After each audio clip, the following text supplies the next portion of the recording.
Muy buenas noches, Iglesia. Que la paz del Señor esté sobre cada uno de ustedes. Permítame robarle 2 minutitos nomás. Quiero agradecer especialmente a la Iglesia por este tiempo, el acto de cariño que han tenido para con nosotros, con mi familia, los pastores, la contención que hemos tenido. Pero fundamentalmente quiero agradecer al Señor, porque me dio la oportunidad durante 62 años más o menos de disfrutar de 2 personas extraordinarias, que fueron mis hermanos. Prometí no llorar, puede ser que pueda contener, ¿no? Pero quiero agradecerle al Señor. Pude disfrutarlo mucho a mis hermanos. Y bueno, ahora lo está disfrutando el Señor. Nuevamente agradecerle, Iglesia, por tanto cariño y por tanto amor. Amén. Muy bien, hoy creo que se termina el tema de los profetas, que nos ha traído a mal traer en este tiempo, ¿no? Yo me hacía una idea. ¿Vieron como cuando usted va en una ruta tranquilito, ¿sí? La ruta es un espejito, pero de repente agarra un bache, un pozo y le descalabra el auto y... Bueno, más o menos fue así el tema de los profetas esto. Que algunos quizás ni sabíamos que estaban ahí. Pero sin embargo fue de una tremenda bendición para la Iglesia. Quizás para algunos fue un despertar, quizás para otros fue un llamado de atención, quizás para otros fue decir, bueno, es tiempo, como decía Luciano recién, yo lo estaba escuchando y digo, qué tremendo, ¿no? Porque es como que nos hubiésemos puesto de acuerdo.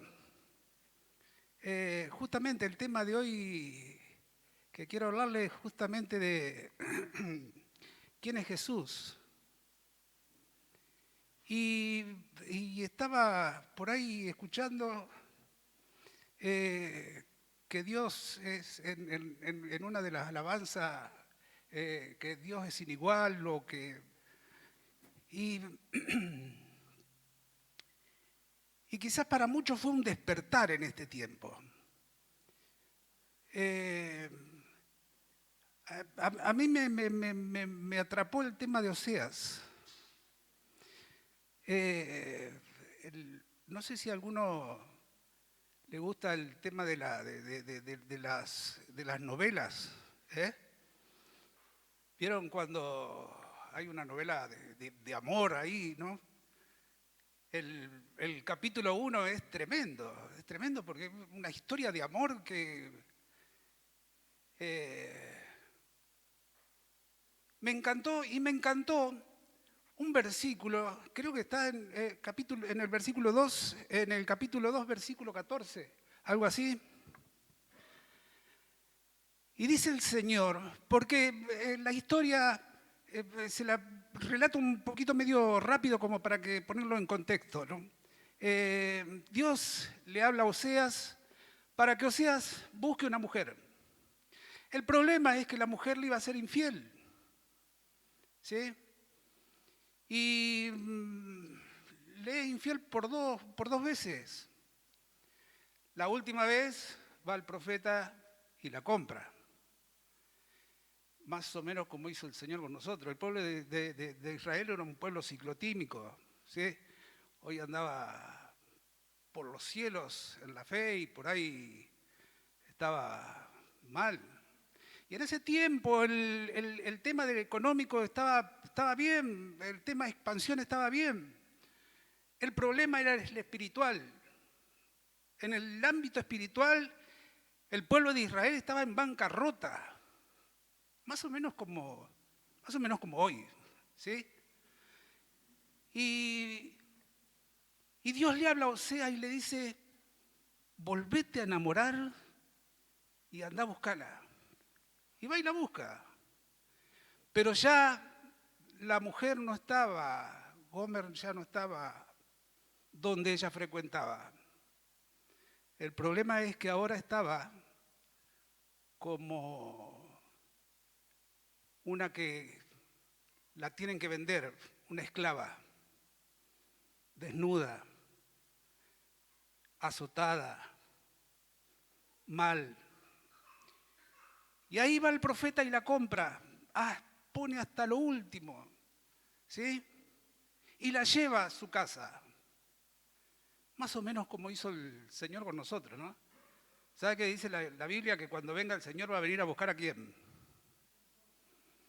A su esposa, a su novia, ¿sí?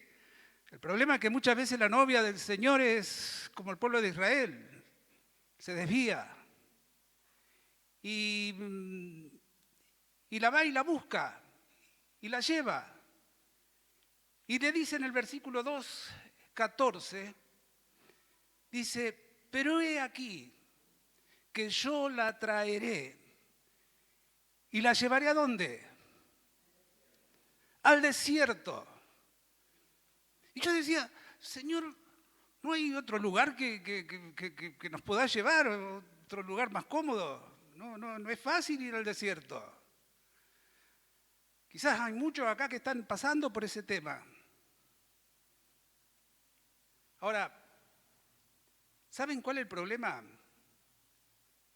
El problema es que al Señor no le quedan muchas opciones de llevarnos a algún lugar donde nosotros podamos estar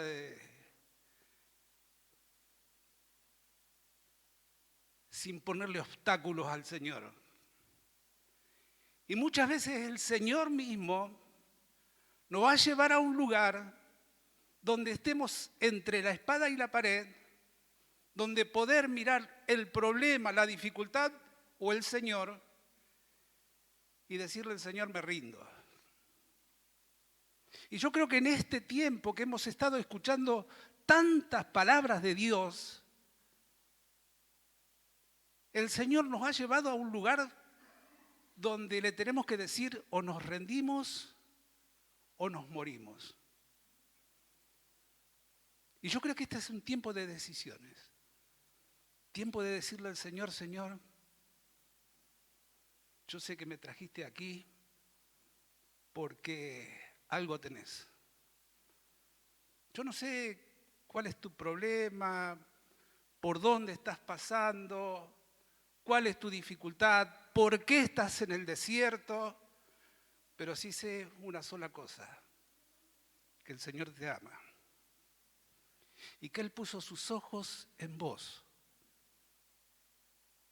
Y cuando el Señor pone sus ojos en alguien, no lo suelta. Por eso dice, con lazos de amor te atraeré a mí. Te atraeré a mí. Si estás pasando por el desierto, no le pongas obstáculos, no le pongas pero al Señor. Abandonate al Señor. Abandonate al Señor. Es tiempo de volverse a Dios. Es tiempo de decirle, he caminado mi propio camino y aquí estoy.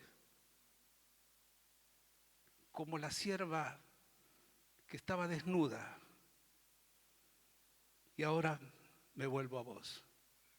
El Señor en esta noche quiere hacer algo en nuestra vida. Cierre sus ojos. Y fíjese en lo que usted está pasando en este tiempo. Y si está pasando por ese desierto, si está pasando por esa dificultad donde usted dice, ¿qué puedo hacer? No hay solución para mí.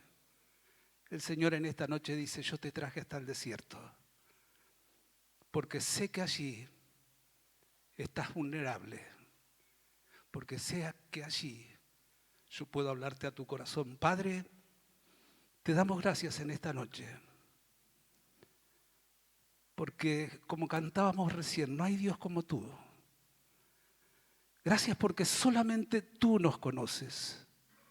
Gracias porque solamente tú sabes, Señor, qué hay en nuestro corazón, qué hay en nuestra mente, qué hay en nuestra vida. En esta noche, Señor, nos humillamos delante de ti, nos entregamos a ti, nos declaramos vulnerables delante de ti. Te pedimos, Dios, que hagas una obra en nosotros. Te necesitamos hoy más que nunca. Levante su mano si lo necesita el Señor y dígale, Señor, te necesito. Hoy más que nunca necesito de ti, de tu presencia. Necesito de tu toque. Necesito de tu amor. Me siento mal, me siento vulnerable. Por eso me abandono a ti, Señor. Haz lo que tengas que hacer. En el nombre de Jesús. Aleluya. Amén. Y amén. Gloria a Dios. Qué tremendo tiempo en la alabanza. Yo sentí una presencia de Dios tremenda. Pero saben, yo creo que esa presencia de Dios tiene algo que en esta noche quiere desatarse en nuestra vida. Hay algo que el Señor quiere hacer. Hay algo que el Señor quiere hacer. Yo no sé si es la cuarta, quinta, sexta zambullida. El profeta en la séptima zambullida recibió la bendición. Quizás esta es tu última zambullida para recibir tu bendición. ¿Saben? Muchas veces te dicen, ¿para qué vas a la iglesia? Allí están todos locos y quédate acá, por lo menos acá pasás un domingo en familia. Saben que lo que no saben ellos lo que nosotros sabemos. Y es que en la presencia del Señor hay plenitud de gozo y delicias a su diestra.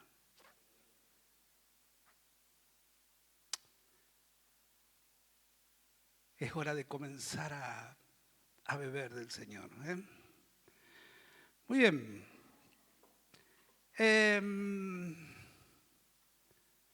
Le dije que íbamos a hablar de Oseas hoy, ¿no? ¿Sí? Sí. Muy bien.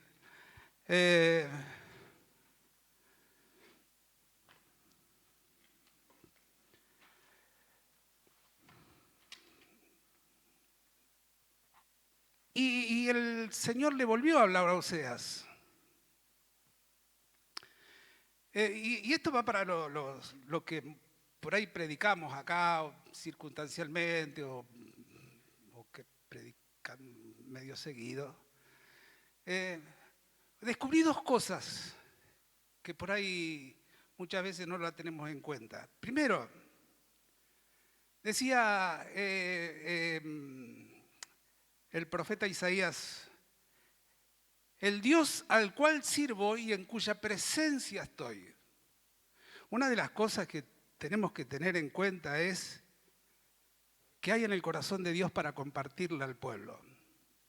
¿Sí? Y la segunda cosa que tenemos que entender es que estamos hablando de Dios ¿enfrente de quién? Del Señor. ¿Quién está acá? El Señor. ¿Y qué le podemos enseñar nosotros al Señor? Nada. Lo único que podemos pedirle es que tenga misericordia de nosotros y Él pueda desarrollar algo por medio de nuestras vidas, que es el canal que Él ahora quiere utilizar. ¿Sí? Que en esta tarde podamos tener esa gracia para poder llegar. Muy bien. Oseas capítulo, a ver si me da el capítulo 4, versículo 1.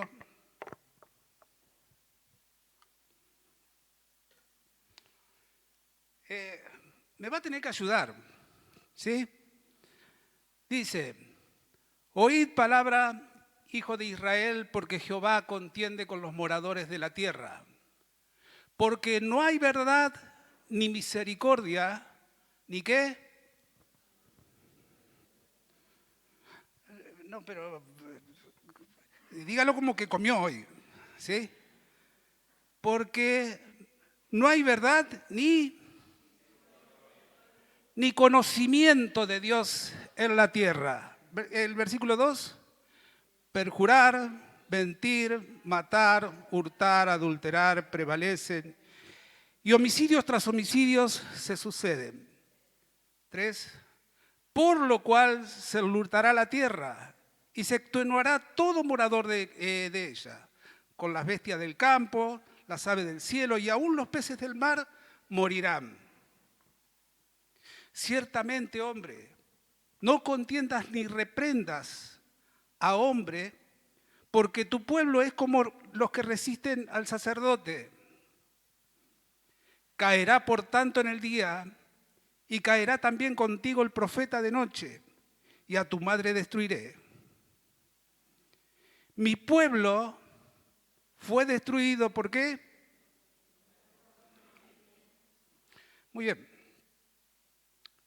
Dos cosas. Y podemos sacar una conclusión muy rápida. Dice que no hay ¿qué?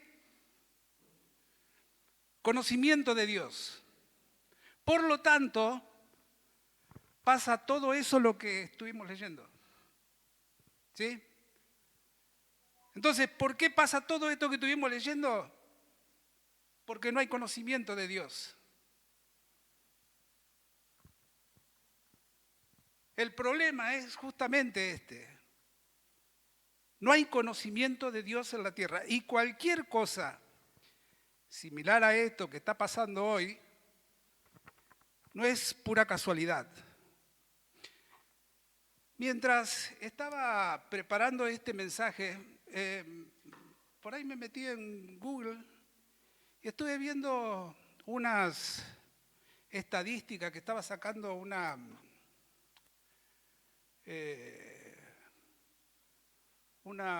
facultad bíblica de Inglaterra. No me diga que le diga el nombre porque no sé. Pero sacaron dos respuestas que me interesó muchísimo, muchísimo.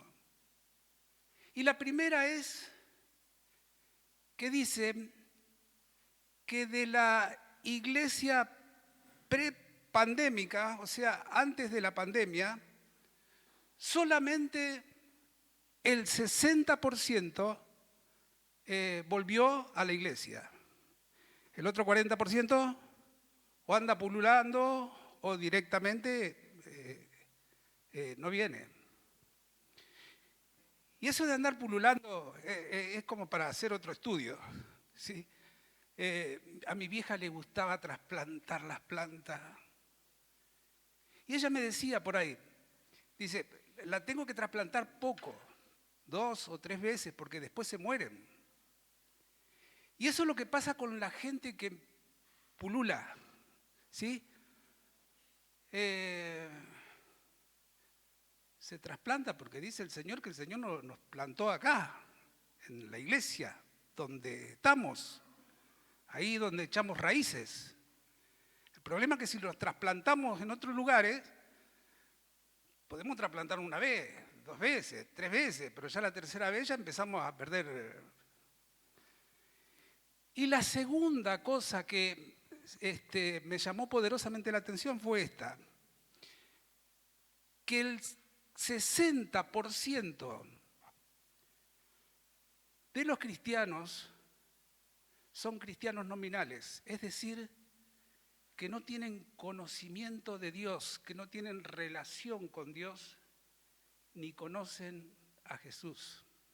Es decir, van a la iglesia, hacen todo lo que tienen que hacer, pero por algo ritual, como algo mecánico, pero no lo conocen a Cristo.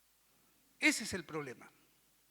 Entonces, aquí habíamos dicho que el problema que había de todo eso que había ahí era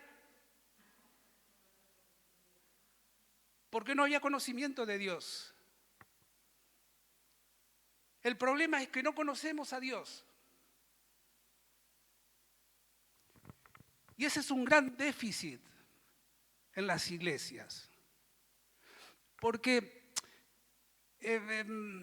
el otro día estábamos hablando con el pastor Naldo y él me decía, estamos teniendo unas palabras tremendas en la iglesia. El problema es que la recibimos, pero no hay gente que la ponga en práctica. Y eso pasa cuando no conocemos a Dios. Entonces, el problema es que no conocemos a Dios. Y ese es un gran déficit en la iglesia porque después estamos pasando todo lo que estamos pasando. Robar, mentir, hurtar y después nos miramos por televisión, nos quejamos. Pero el problema es que esto está radicando en nuestro corazón, porque no tenemos relación con Dios. Ahora, ¿quién es Jesús? Porque por ahí venimos a la iglesia, escuchamos mensajes, el problema es que se habla de lo de alrededor de Jesús, pero no se habla de Jesús. ¿Quién es Jesús? Y ahí sí le voy a pedir que me acompañen a Mateo capítulo 16. ¿Le está interesando un poquito? Porque lo veo medio...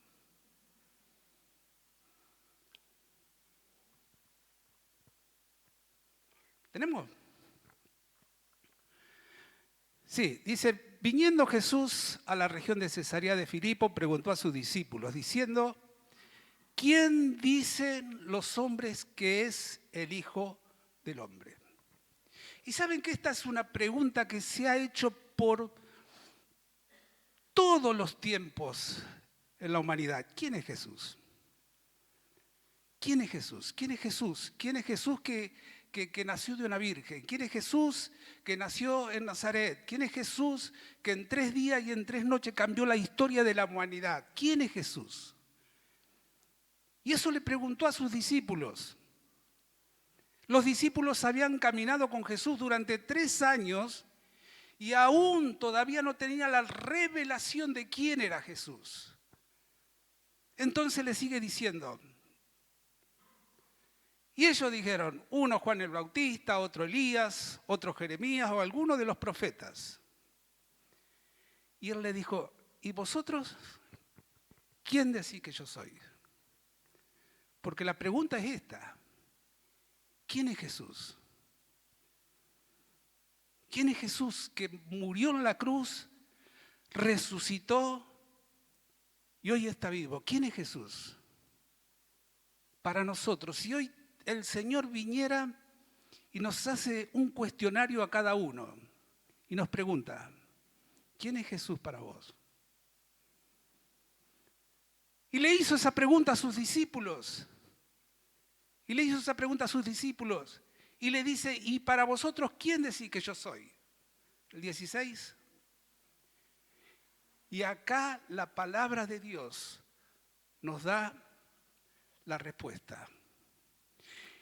Y dice, le dijo Simón Pedro, tú eres el Cristo, el Hijo del Dios viviente.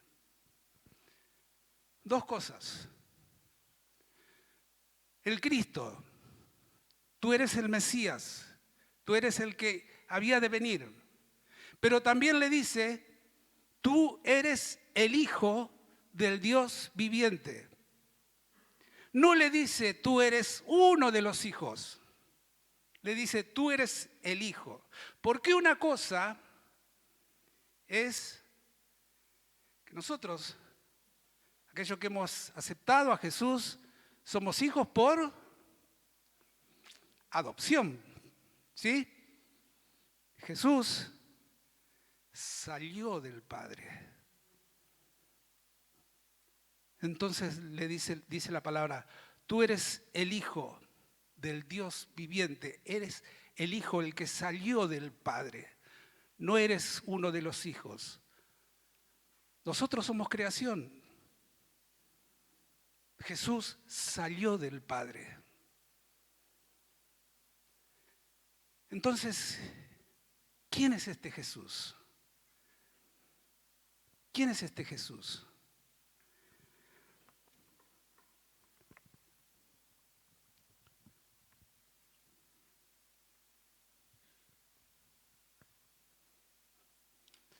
Porque muchas veces escuchamos grandes palabras y todo eso, pero todo lo que hace alrededor de Jesús. El problema es que no se habla de Jesús. Ustedes fíjense, para los días festivos de donde recordamos al Señor, ¿sí? Para el 24 de diciembre. Llega un momento en que el Señor está golpeando las puertas de nuestra casa diciendo, yo estoy acá, ustedes están festejando mi cumpleaños, pero yo estoy afuera, no me dejan entrar. Y sí, porque hablamos de todo, menos de que tenemos que manejar. Y con la iglesia pasa lo mismo. Muchas veces hacemos tantas cosas que nos olvidamos del centro, de quién es Jesús. Y dice, tú eres el Hijo del Dios viviente, es decir, del que salió del Padre.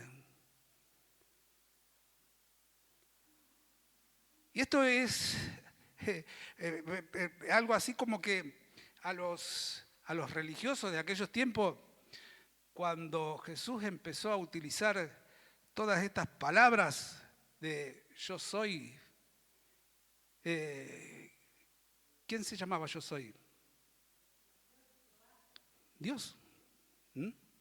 Entonces, lo que los religiosos le perdonaron a Jesús eran los milagros, todo eso, pero cuando Jesús empezó a utilizar los nombres de Dios, fue ahí donde se metió en problema. Fue ahí donde no le perdonaron. Le perdonaron que haga milagros, le perdonaron que sane enfermos, pero no le perdonaban que él decía, yo soy la verdad. Y otro día se levantaba y decía, yo soy el camino. Y otro día, yo soy la verdad, el camino y la vida. Y cuando empezó a usar los nombres de Dios, ahí fue cuando entró a tener problemas. ¿Cuántas veces usted escuchó que se saca la oración de María en la escuela? O que se saca la oración de Buda en la escuela. Pero sí va a escuchar, vamos a sacar la oración de Jesús en la escuela. ¿Sí? Cuando hay alguna mesa que están sentados, ¿vieron ahí? ¿Y vos qué sos? Yo soy budista. Qué bueno. ¿Qué sos vos? Y yo soy de la nueva era. Qué bueno, loco. Ahora usted le dice, yo soy cristiano, se levantan todos. Porque eso es lo que a nosotros nos lleva a tener problemas. El identificarnos con Jesús. Entonces, una de las cosas que tenían los religiosos en aquellos tiempos eran que no le perdonaron esto. Le perdonaron que hicieran milagros, le perdonaron que sanara enfermos y todo eso, pero cuando empezó a utilizar los nombres de Dios, ahí empezó a tener problemas Jesús. ¿Quién es Jesús?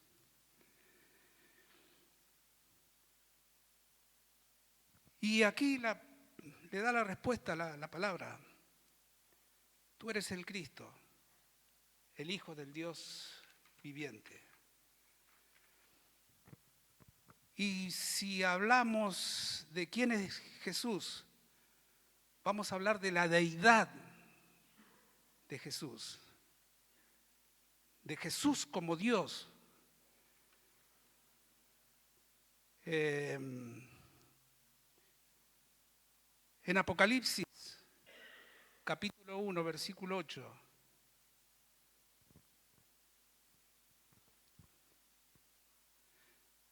¿Qué dice? Yo soy el alfa, la omega, el principio y el fin, dice el Señor, el que es y el que era y el quién.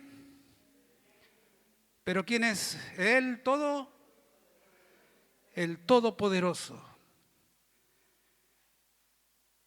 Jesús es la segunda persona de la Trinidad y tiene todos los atributos de Dios. Todos los atributos de Dios.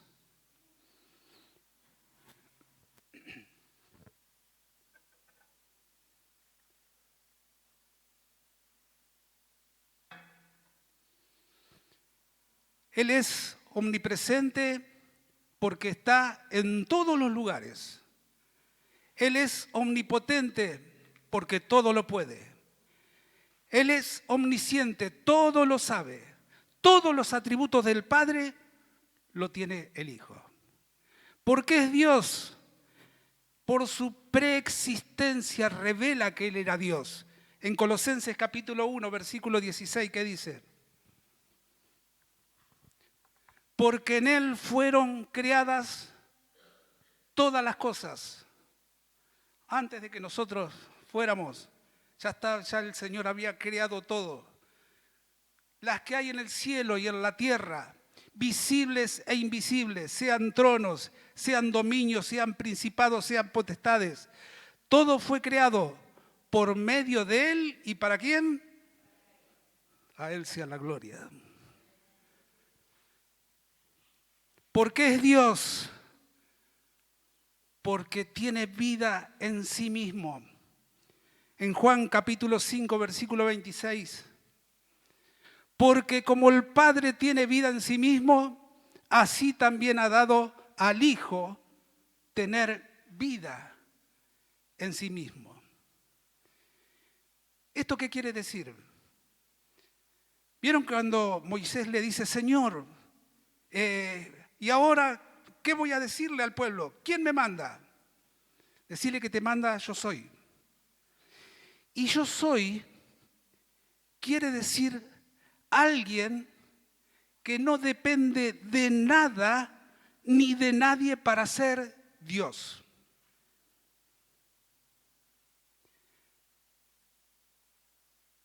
Él tiene vida en sí mismo porque Dios le ha dado la potestad para hacerlo. ¿Por qué es Dios? Por su inmutabilidad. Hebreos 13:8, ¿qué dice? Esto es tremendo. ¿Qué dice?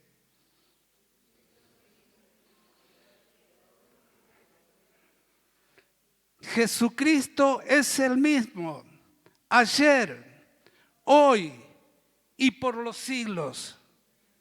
Repítalo conmigo, por favor. Jesucristo es el mismo, ayer, hoy y por los siglos. ¿Sabe qué es lo que quiere decir esto?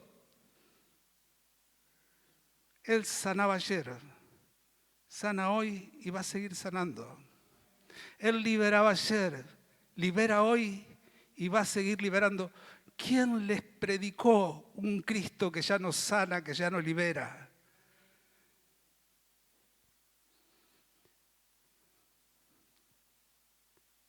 Jesucristo es Dios, porque es Señor. ¿Qué dice Tito 2:13?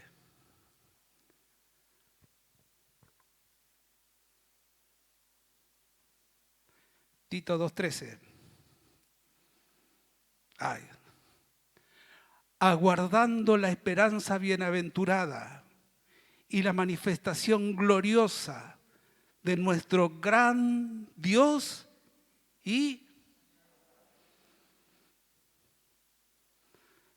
Pero si usted no me ayuda. Vamos a poner un poquito de power, ¿sí? Vamos a leerlo de nuevo. Aguardando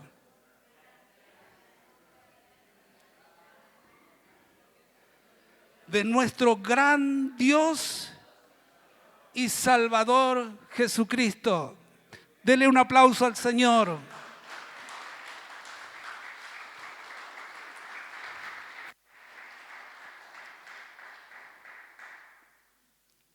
¿Por qué es Señor?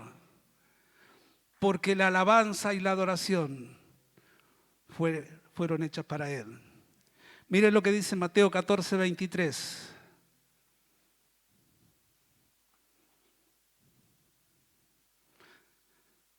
Dos o tres versículos más y ya terminamos. Pero quédense porque viene lo mejor. Mateo 14, 23. Despedida la multitud, subió al monte a orar. No, 33, perdón. 33. Entonces, los que estaban en la barca vinieron y le adoraron, diciendo, verdaderamente eres el Hijo de Dios. La adoración y la alabanza fueron creadas para Él. Porque es Dios. En Apocalipsis capítulo 1, versículo 8.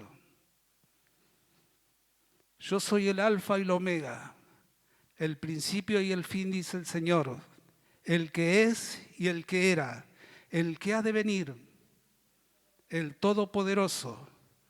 El 9.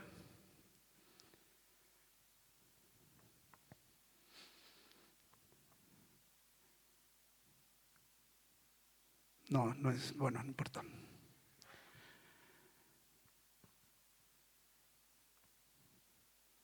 La adoración fue hecha para el Señor. Saben que muchas veces venimos a la iglesia o nos metemos en el lugar donde tenemos que meternos con el Señor y nos cuesta adorar.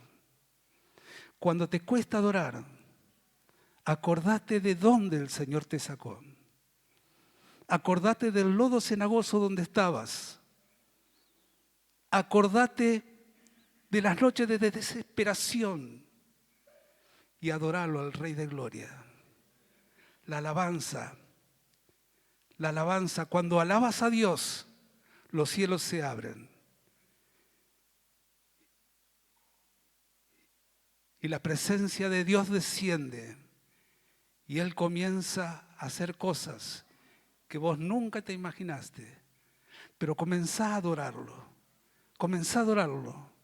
Cuando vengas a la iglesia, levantá tus manos y decí, ese fue el que me sacó del hoyo de la desesperación. Ese fue el que me sacó del hoyo cenagoso.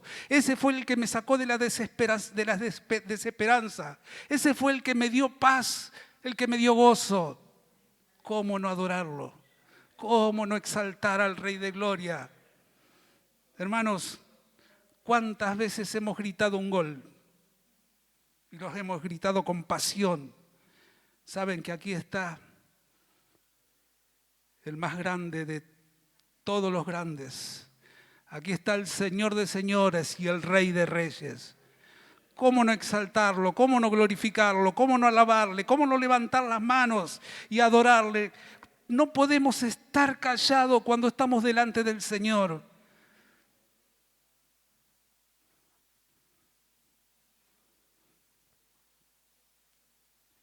Romanos capítulo 14, versículo 11.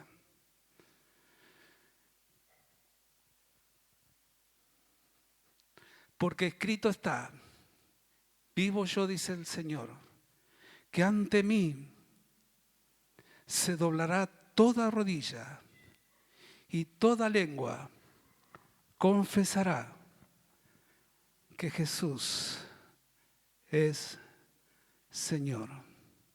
En esta noche tenemos la oportunidad, delante del Señor, confesar al Señor como nuestro Señor y único Salvador. Yo no sé si hay aquí alguien que todavía no le ha abierto el corazón al Señor.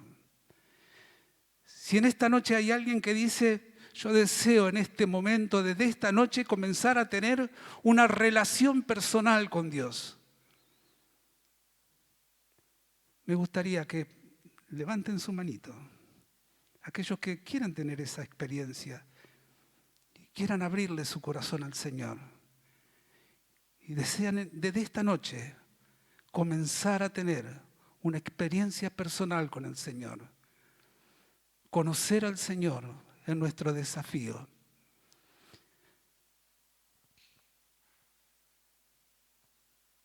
Dice la Biblia que al que mucho ama, mucho se le perdona.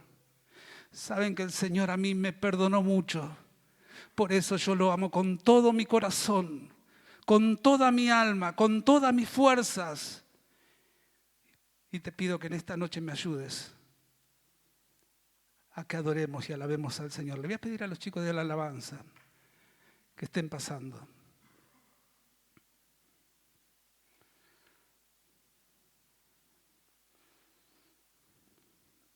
Dice, toda lengua confesará que Jesús es Señor y toda rodilla se doblará. Si en esta noche tenés el deseo de arrodillarte allí donde estás y adorarlo al Señor, hacelo. Mientras tanto, vamos a pedirle al Señor que en esta noche, mientras la iglesia lo adora, mientras la iglesia exalta su nombre, que Él comience a moverse en medio de su pueblo y que traiga paz, que traiga bendición, que traiga sanidad, que traiga liberación. Le voy a pedir que se ponga de en pie.